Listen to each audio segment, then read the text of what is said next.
জাপানে পারমাণবিক বোমা হামলার কারণ, সাল এবং অন্যান্য গুরুত্বপূর্ণ তথ্য নিচে দেওয়া হলো। কেন বোমা মারা হয়েছিল? দ্বিতীয় বিশ্বযুদ্ধের শেষ পর্যায়ে 1945 সালে জাপান এবং মিত্র শক্তির যেমন আমেরিকা, ব্রিটেন, রাশিয়া মধ্যে যুদ্ধ চলছিল। ইতালি ও জার্মানি আত্মসমর্পণ করলেও জাপান যুদ্ধ চালিয়ে যাচ্ছিল। জাপানের সামরিক বাহিনী চরম প্রতিরোধের মনোভাব দেখিয়েছিল এবং তারা কোনোভাবেই নিঃশর্ত আত্মসমর্পণ করতে রাজি ছিল না। মিত্র বাহিনী জানত যে জাপানকে স্থলপথে পরাজিত করতে গেলে বিপুল সংখ্যক সৈনিকের প্রাণহানি হতে পারে।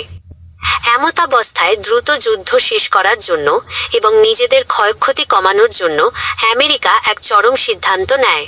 তারা জাপানের উপর পারমাণবিক বোমা হামলা করার সিদ্ধান্ত নেয়। এই হামলার পেছনে কয়েকটি প্রধান কারণ ছিল। জাপানকে আত্মসমর্পণে বাধ্য করা। বোমা হামলার প্রধান উদ্দেশ্য ছিল জাপানকে দ্রুত এবং নিঃশর্ত আত্মসমর্পণে বাধ্য করা, যাতে দীর্ঘমেয়াদী যুদ্ধ এড়ানো যায়।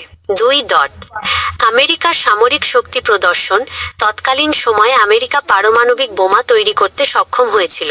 এই বোমা ব্যবহার করে তারা বিশ্বে নিজেদের সামরিক শ্রেষ্ঠত্ব প্রতিষ্ঠা করতে চেয়েছিল। 3. সেনাদের জীবন বাঁচানো। যদি জাপানে স্থলপথে আক্রমণ করা হতো, তবে আমেরিকা এবং মিত্রশক্তির লক্ষ লক্ষ সৈন্যের জীবনহানি হতে পারত। বোমা হামলার মাধ্যমে এই ঝুঁকি এড়ানো সম্ভব হয়েছিল। কবে এবং কোথায় বোমা মারা হয়েছিল?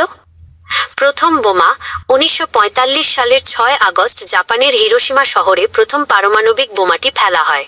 বোমাটির নাম ছিল লিটল বয়। দ্বিতীয় বোমা এর 3 দিন পর 1945 সালের 9 আগস্ট জাপানের নাগাসাকি শহরে দ্বিতীয় বোমাটি ফেলা হয়। এই বোমাটির নাম ছিল ফ্যাট ম্যান। এই দুটি বোমা হামলার ফলে জাপানের এই দুটি শহর পুরোপুরি ধ্বংস হয়ে যায় এবং লক্ষ লক্ষ মানুষের মৃত্যু হয়।